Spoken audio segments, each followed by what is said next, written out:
Eles não vão dizer isso na sua cara, mas o mundo acha que você já acabou, que se não conseguiu chegar lá até os 30, provavelmente nunca vai conseguir. Chamam isso de realismo, mas na verdade é uma condenação silenciosa. E o pior de tudo, você começou a acreditar. Você vê pessoas mais jovens que você crescendo, viralizando, enriquecendo, sendo vistas. E lá no fundo se pergunta se não perdeu o seu momento por completo.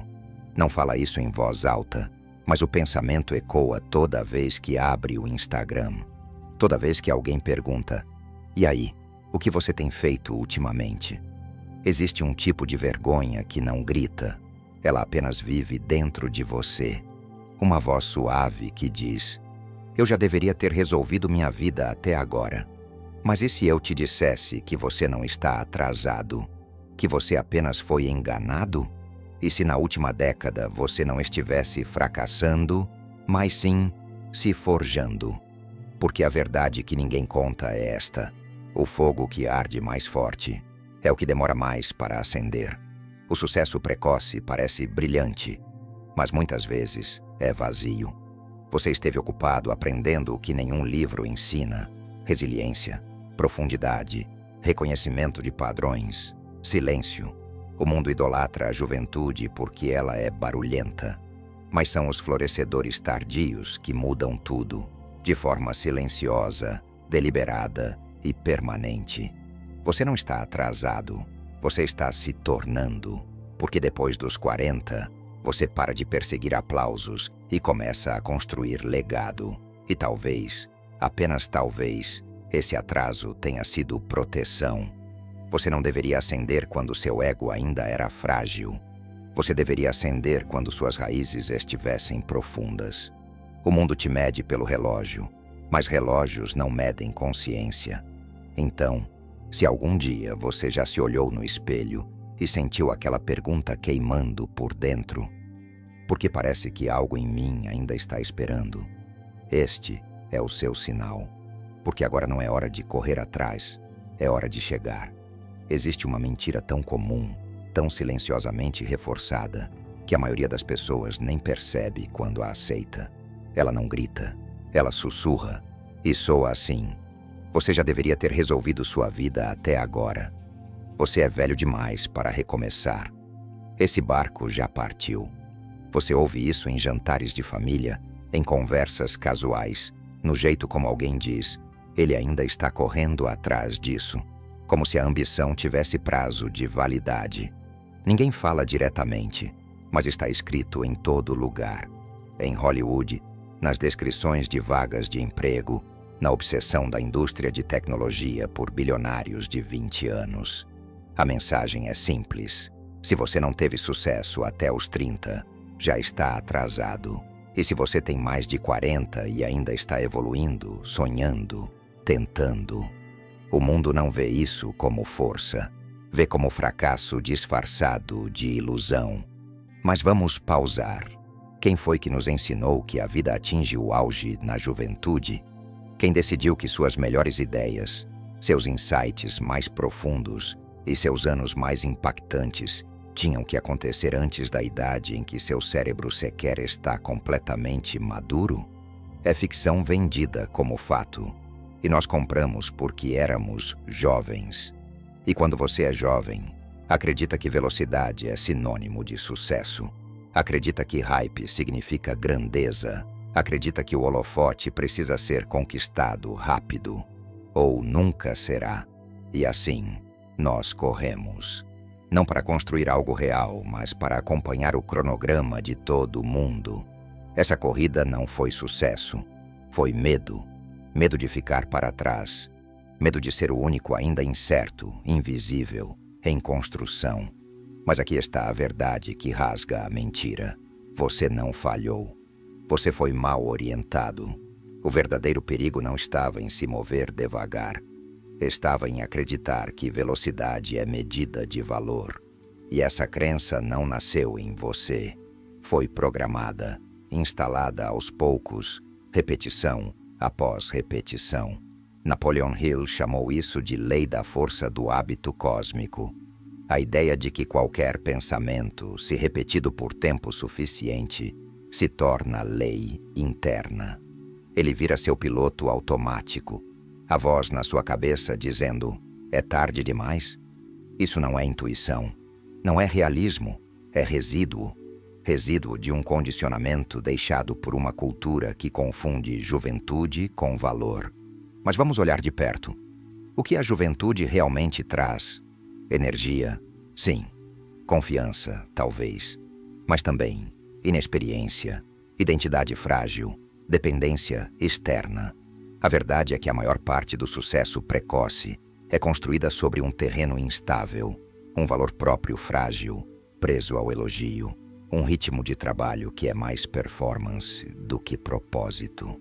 As pessoas que vencem rápido muitas vezes desmoronam mais rápido ainda, porque construíram para receber aplausos, não para encontrar significado. E ainda assim, aqui está você, talvez mais lento, talvez com dúvidas, mas ainda aqui, ainda perguntando: será que acabou mesmo? Ou ainda existe algo em mim que vale a pena construir? A resposta é sim. Mas para chegar lá, você precisa destruir o cronograma que recebeu. Precisa perceber que não está atrasado. Apenas não está mais seguindo o relógio de outra pessoa. E isso é liberdade. Porque quando você rejeita a mentira, recupera a verdade. Algumas das vidas mais poderosas não começam aos 20 anos. Começam aos 47, aos 58, aos 63. Não num dormitório de faculdade, mas numa noite silenciosa, quando você finalmente diz: eu não terminei. Na verdade, estou apenas começando. E a partir desse momento, tudo muda. Então vamos destruir a mentira por completo. Se a juventude fosse o auge, por que tantas pessoas desabam logo depois de alcançá-la? Porque quando o sucesso vem antes da identidade, você acaba construindo uma vida que não é realmente sua. Você atua, você agrada, você corre rápido, mas sem saber para onde. E quando os aplausos cessam, você desaparece junto. Isso não é poder, é ansiedade de performance num pedestal. Mas os florescedores tardios, esses já experimentaram o silêncio, já sobreviveram à invisibilidade. Eles não constroem para a atenção, constroem para a profundidade. O mundo não reconhece o florescedor tardio logo de cara, porque o poder dele é silencioso no início. Mas quando você olha de perto, percebe que eles carregam algo que os outros não têm: reconhecimento de padrões. Depois dos 40, você começa a ver o que é real. Já cometeu erros suficientes para conectar os pontos mais rápido. Aprendeu a ler pessoas, ler situações, ler energias, ler resiliência. A juventude se quebra quando é rejeitada. Você, não. Você já foi rejeitado antes e voltou. Isso não é fraqueza, é coragem calejada. Menos ego, mais clareza. Você já não precisa provar nada, quer apenas construir. Sua clareza não vem da ambição, vem do refinamento. Carl Jung chamou isso de individuação, o processo de se tornar seu verdadeiro eu. E aqui está a parte que ninguém conta. A individuação raramente acontece nos seus 20 anos, porque nessa fase você ainda está usando máscaras que a sociedade colocou sobre você. É só na segunda metade da vida, quando a máscara começa a rachar, que seu verdadeiro eu começa a emergir. Quando a juventude se apaga, a consciência se acende. E desse fogo nasce algo assustador e sagrado: autenticidade. O sucesso sem sofrimento cria arrogância. O sucesso depois do fracasso cria humildade. Um constrói direito adquirido, o outro constrói resistência. O sucesso imaturo é obcecado por ser visto. A sabedoria conquistada é obcecada por ter substância. Em um mundo afogado em sucesso superficial, a pessoa que se move em silêncio, mas constrói algo real, essa pessoa se torna inabalável. O Coronel Sanders tinha 65 anos quando fundou o KFC. Ele havia falhado em negócios, no direito, em vendas e até como frentista. Mas quando a maioria teria desistido, ele recomeçou, não com energia, mas com visão. Vera Wang não desenhou seu primeiro vestido até os 40 anos. Já tinha sido patinadora, jornalista e editora. Só depois de explorar várias vidas, ela encontrou a sua de verdade. Hoje, é um ícone global. A lição? Eles não floresceram tarde. Eles floresceram quando estavam prontos. Você se lembra do Antônio, o encanador que foi demitido aos 48 anos? Na versão motivacional dos concorrentes, ele apenas reprograma a mente e se torna bem-sucedido. Mas na realidade foi assim que aconteceu. Antônio tinha sido o plano B de todo mundo por anos. Sempre disponível, sempre educado, sempre esquecido. Ele não foi demitido porque estava velho. Foi demitido porque era esquecível.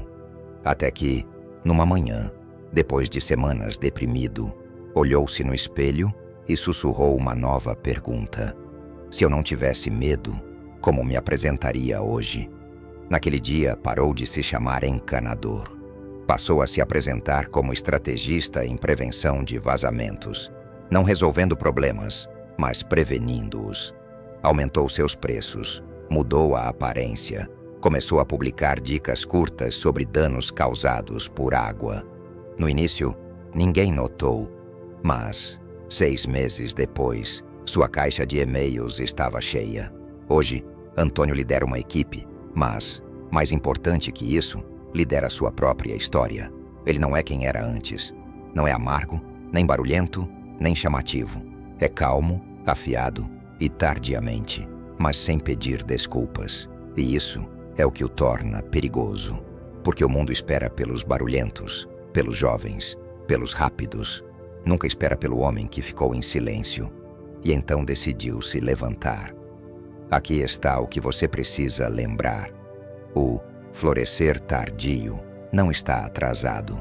Ele está forjando uma profundidade que o mundo só verá quando for impossível ignorar. E quando ele finalmente se move, não corre, caminha, e cada passo faz o chão tremer. A verdadeira transformação não acontece quando o mundo está olhando. Ela acontece em silêncio, sem aplausos, sem reconhecimento, sem retorno imediato. É invisível, mas é a mudança mais poderosa que você fará. Porque a guerra que você está travando agora não é lá fora, é aqui dentro. Sua mente não é sua inimiga, mas obedece à sua pior voz. A menos que você a treine para obedecer outra. A maioria acha que a luta é externa. Dinheiro, tempo, oportunidade. Mas o verdadeiro inimigo é o roteiro diário que você repete sem perceber. Estou muito velho para isso. Isso já não é realista. Talvez se eu tivesse começado antes. Parecem inofensivas, até maduras, mas são armas apontadas para o seu próprio potencial. Cada palavra que você diz a si mesmo se torna um comando. E o seu subconsciente não questiona comandos. Ele não se importa com idade, não avalia se é verdade. Apenas ouve e obedece. É por isso que tantas pessoas vivem o mesmo ano 40 vezes e chamam isso de vida. Napoleon Hill, em Quem Pensa Enriquece, apresentou uma das ideias mais poderosas e mal compreendidas do desenvolvimento pessoal, a autossugestão. Ele escreveu: qualquer ideia, plano ou propósito pode ser colocado na mente por meio da repetição do pensamento. Tradução: se você alimentar sua mente com a mesma mensagem vezes suficientes, ela aceita como lei. A maioria das pessoas pratica autossugestão a vida toda, mas não com afirmações positivas, e sim com autossabotagem. Elas ensaiaram suas limitações tantas vezes que as transformaram em personalidade. Eu não sou bom com dinheiro. Sempre tive problemas com confiança. Não sou do tipo que assume riscos. O problema é que você treinou essa identidade por mais tempo do que a que realmente deseja. No início, seus novos pensamentos vão parecer falsos. E é assim que deve ser. Você dirá: eu estou pronto, eu sou sábio, eu sou capaz. E uma voz responderá: ah, claro. Mas aqui está a verdade. Sentir-se falso é o primeiro sinal de que você está dizendo algo novo. Não é delírio, é falta de familiaridade. Você não está mentindo, está liderando. Não está fingindo, está praticando. Toda identidade poderosa começa com prática. Toda crença poderosa começa com resistência. Roteiro antigo. Estou atrasado. Ninguém vai me levar a sério. Não há mais tempo. Novo roteiro. Não estou atrasado. Estou exatamente no tempo certo. Minhas cicatrizes são experiência. Meus atrasos são profundidade. Não estou para trás. Estou preparado. Você não precisa acreditar 100% no início. Precisa apenas dizer diariamente com intenção, mesmo que sua voz trema, porque eventualmente o eu antigo se cansa, para de argumentar, e é quando o novo eu assume. O velho você não vai morrer dramaticamente. Não haverá fogos de artifício, nem festa.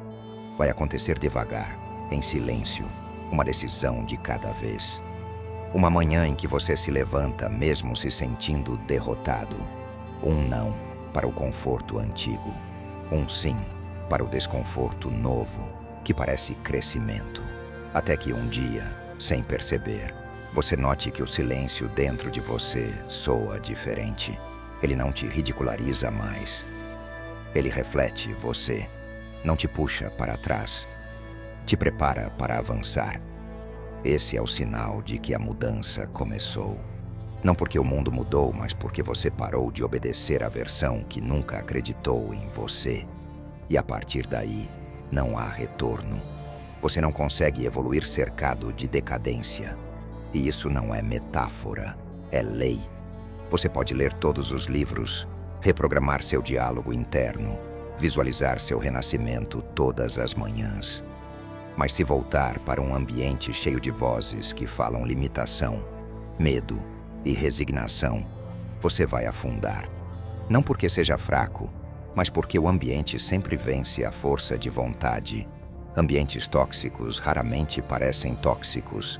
Eles parecem conforto, velhos amigos, rotinas familiares. Você ri junto, mas precisa prestar atenção ao que é dito. Na nossa idade já não dá para esperar isso. É muito arriscado começar algo agora. Seja realista. Essas não são opiniões.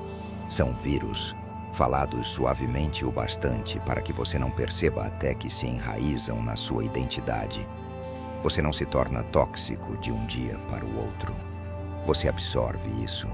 Uma frase silenciosa de cada vez. Não é preciso cortar todo mundo. Não precisa ir morar no mato. Mas precisa se tornar um guardião, não do seu tempo, mas da sua energia. Porque as conversas que você tolera se tornam o código que seu subconsciente executa.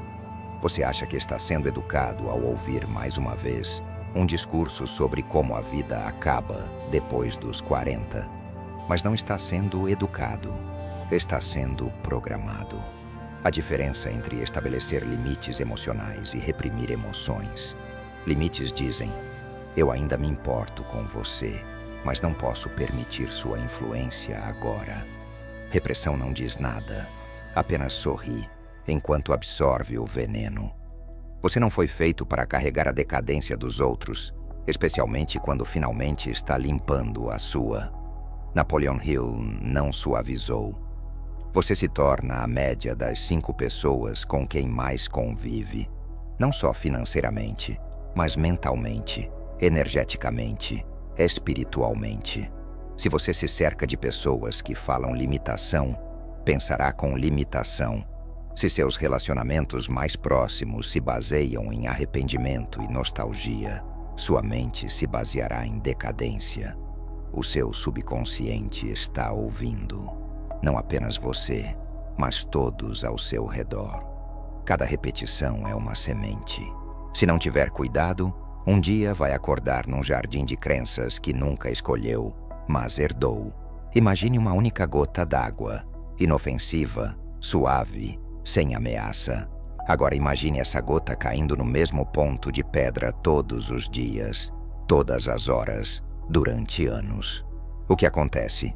Ela escava a pedra, não com violência, mas com repetição.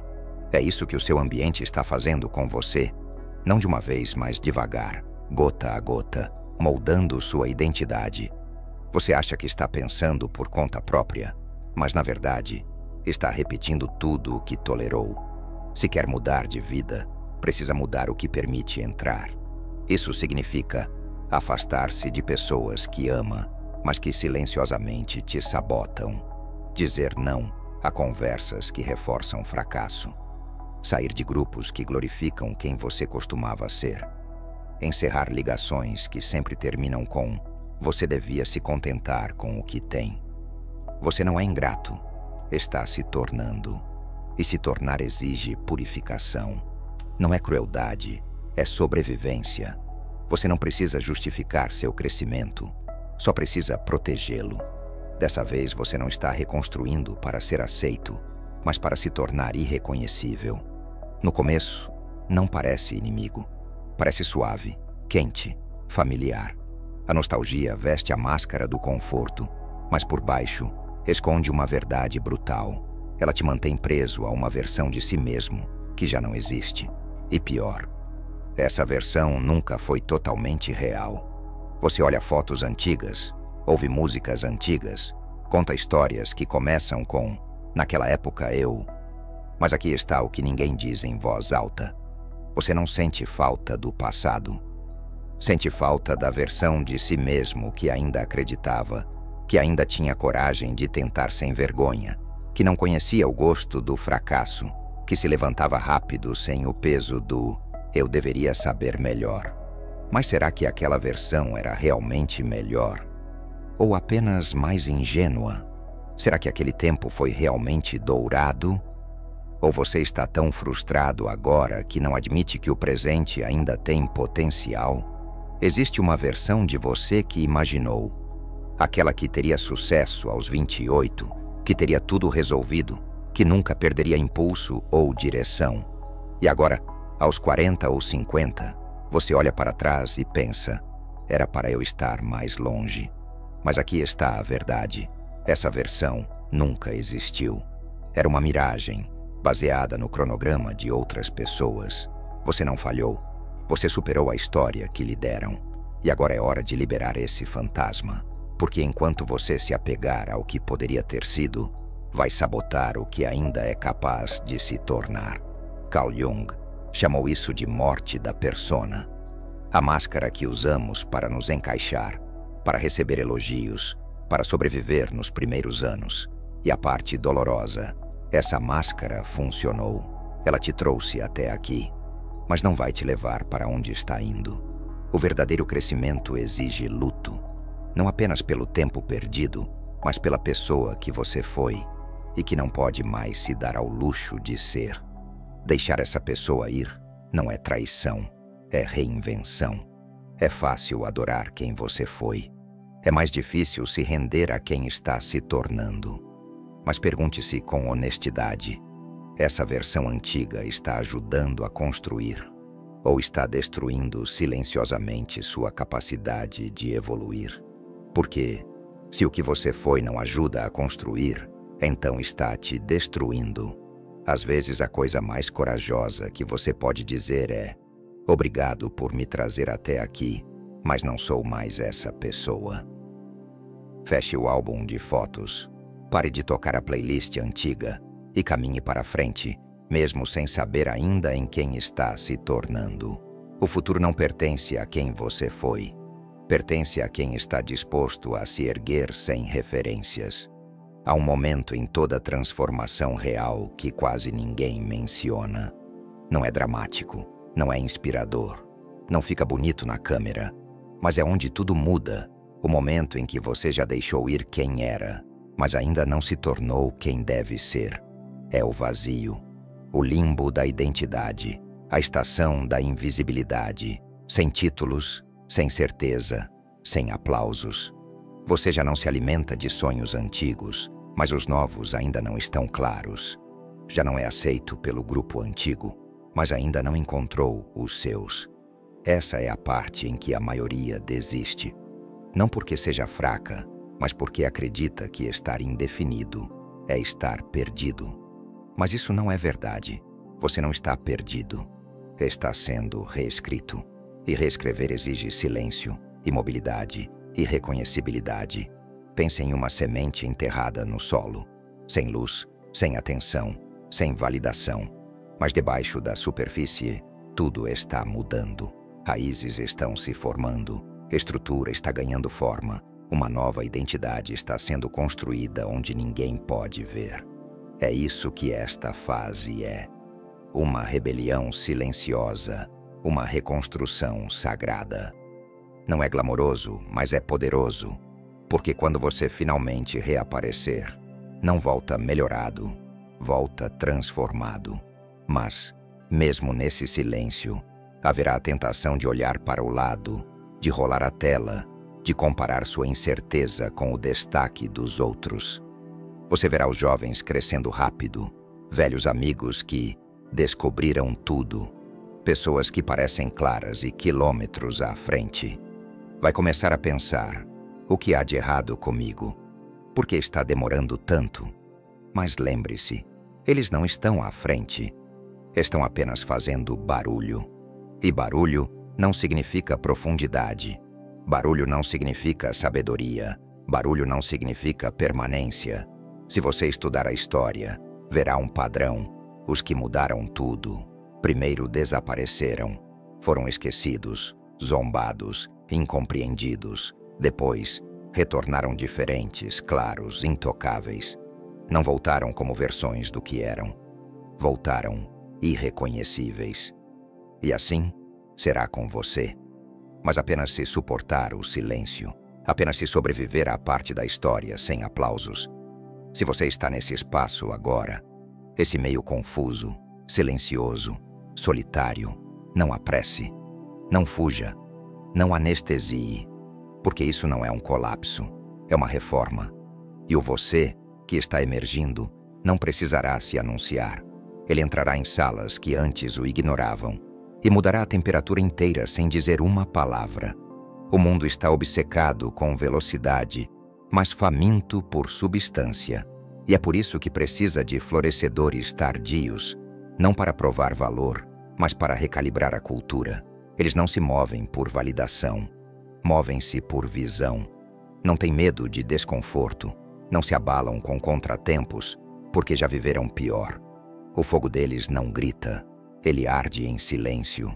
E é esse fogo, mais do que nunca, que o mundo precisa agora. Não para fazer barulho, mas para construir o que vem a seguir. Você não está aqui para alcançar ninguém. Está aqui para redefinir o padrão. Não haverá holofotes nem aplausos. É assim que você saberá que é real. Porque o renascimento não começa quando os outros percebem. Começa no momento em que você decide. Não decidir tentar, ou arriscar, ou sonhar, mas reconstruir tijolo por tijolo, crença por crença, dia após dia, em silêncio. E sim, será solitário. Não porque foi esquecido, mas porque ninguém reconhece ainda quem você está se tornando. Esse é o segredo. Sua história não termina na obscuridade. Ela começa lá. E quando você voltar, não será notado. Será impossível de ignorar.